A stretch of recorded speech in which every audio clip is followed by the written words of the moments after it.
आइए। आज हमारी क्राइसिस मैनेजमेंट कमेटी में माननीय मुख्यमंत्री जी ने चूँकि पूरे प्रदेश की ली थी, उसमें से अभी 18 जिलों की चल रही है। सुबह एक साथ सभी प्रदेश के अंदर की चर्चा की, विस्तार से एक एक जिलों की समीक्षा की। हमारे आज की मैनेजमेंट कमेटी में माननीय सांसद अनिल फिरोजिया जी, माननीय विधायक पूर्व मंत्री पारस जैन जी, मैं और जिला प्रशासन के सारे लोग, हमारे दोनों जिलाध्यक्ष, इस अवसर पर हमारे अपने जन अभियान परिषद के उपाध्यक्ष और सब लोगों ने मिलकर के निर्णय लिया कि उज्जैन की हालत को देखते हुए भी हमको जो वर्तमान में देश में प्रदेश में जो हालात है, एक संतोष की बात है कि उज्जैन की थोड़ी पॉजिटिविटी की दर है वो पहले की तुलना में थोड़ी सी कम हुई है अभी, लेकिन अभी पर्याप्त नहीं हुई है। ऐसे में इस बात की गुंजाइश रखी गई है कि हमारे यहाँ जिस प्रकार से हमने हालात पे कंट्रोल किया है, तो इसको वैज्ञानिक तरीके से ही धीरे धीरे आगे जा कर के हमको आगे अगर यही समाधान की दर रही तो इस पर कंट्रोल भी कर सकेंगे और जनजीवन सामान्य करने की दिशा में अगर आगे बढ़ेंगे। पर अभी वर्तमान का दौर ऐसा दिख नहीं रहा कि हम इसमें छूट दे दें, लेकिन फिर भी मानवीय दृष्टि से निर्णय किया गया कि 7 मई तक हम इस लॉकडाउन को बढ़ाएंगे, अर्थात 30 तारीख से लेकर 7 तारीख तक हमारी जो वर्तमान की उज्जैन ज़िले के अंदर जो जनता कर्फ्यू की अवधि है ये 7 तारीख तक रहेगी। एक चीज़ इसमें जोड़ी कि नगरीय क्षेत्र के अंदर जो हमारी किराना दुकानें हैं, इन किराना दुकानों को नगरीय क्षेत्र के अंदर सुबह 8 से 12 तक के लिए इनको किराना दुकान को अपने आवश्यक सावधानी के साथ दूरियां रखते हुए निर्धारित डिस्टेंस रखवाते हैं वो सामग्री अपनी जन उपयोगी दे सकेंगे।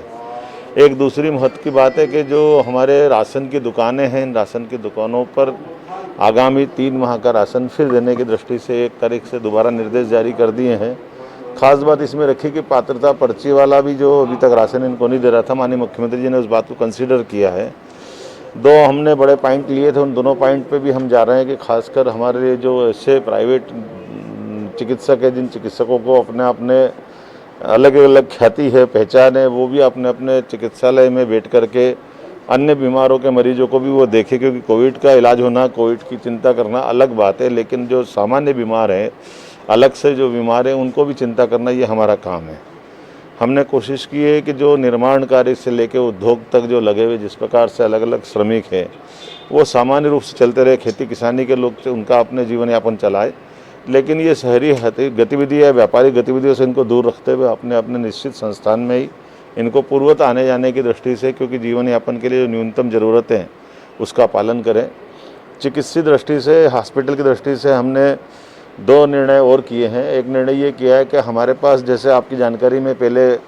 माधवनगर हॉस्पिटल के लिए 50-50 लाख की जो है विधायक निधि मेरी और पारस जी ने भी दी थी, माननीय सांसद जी की, तो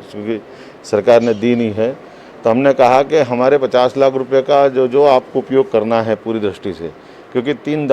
दाता मिले हैं। जैसे आनंद बांगड़ जी ने कहा कि माधवनगर में वो खुद अपना ऑक्सीजन प्लांट लगवा देंगे, एक जय गुरुदेव वाले चरक में लगाने को तैयार है, एक नागदा के अंदर माननीय थावरचंद जी के माध्यम से एक वहाँ के लिए प्लांट लग रहा है। तो ऐसे में हमारे पास 2 स्थान और बचते हैं। एक अपना वर्तमान का PTS पुलिस ट्रेनिंग स्कूल, यहाँ पे भी भविष्य की संभावना को लेकर 50 लाख का एक वहाँ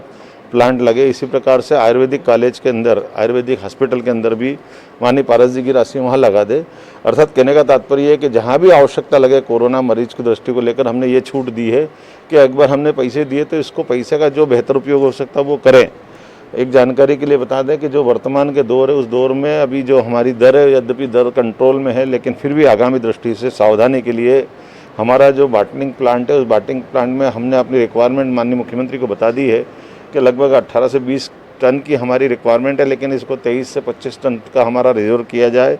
उसी प्रकार से हमारे रेमडेसिविर इंजेक्शन को लेकर के जो लोगों को गलतफहमी है, 5% से लेकर 30% तक अगर लंग्स पे इन्फेक्ट है तो उसके कारण से एवी फ्लू अगर उनको टेबलेट दे देते हैं तो इंजेक्शन की ज़रूरत नहीं होती है, ऐसे डॉक्टरों का कहना है, वरिष्ठ चिकित्सकों का कहना है। तो हमने कहा इसके जागृति के पर्चे छपवा करके जगह जगह जो बेड पे एडमिट हो रहे हैं उनके साथ ही मरीजों को अगर दे देते हैं तो बस खुद समझ जाएंगे कि हमको क्या ज़रूरत है, क्योंकि अगर उसके पहले इंजेक्शन लगवाते हैं तो साइड इफेक्ट करता है, किडनी खराब हो जाती है, लंग्स खराब हो जाते हैं। तो जिनको जैसा ट्रीटमेंट है उसकी जागृति के साथ उस माहौल बनाए, लेकिन आने वाले समय में और बेड बढ़ाने की दृष्टि से, जैसे बिरला के बेड आज चालू होने जा रहे हैं, उसी प्रकार से 250 बेड हमारे RD गार्डी मेडिकल कॉलेज के भी नए तरह से एमओयू करने के बाद उसको प्रारंभ करने की दिशा में भी हम काफ़ी आगे बढ़ गए हैं। उम्मीद कर रहे हैं कि जो वर्तमान चिकित्सा प्रबंधन हमारे हैं उससे हम पूरा करते जाएं। उम्मीद है कि जिस प्रकार से माहौल है बाबा महाकाल चाहेगा तो आने वाले समय में और अच्छे सकारात्मक संकेत मिलेंगे कि पिछले लॉकडाउन का लाभ मिला है। एक अपील आपके माध्यम से और करना चाहते हैं कि जो हमारी जैसे 75% पंचायतें अभी कोरोना मुक्त है, एक भी वहाँ मरीज नहीं है, तो एक अपील कर रहे हैं कि ऐसे सारे गांव, ऐसे सारे लोग जहां पर कोरोना मुक्त हैं, वो अपने अपने जगह पर गांव में खुद बोर्ड स्वतः लगाए कि हमारा गांव कोरोना मुक्त है, ना हमारे यहाँ से आना ना जाना, हम अगर बचेंगे तो इसका लाभ हमको मिलेगा।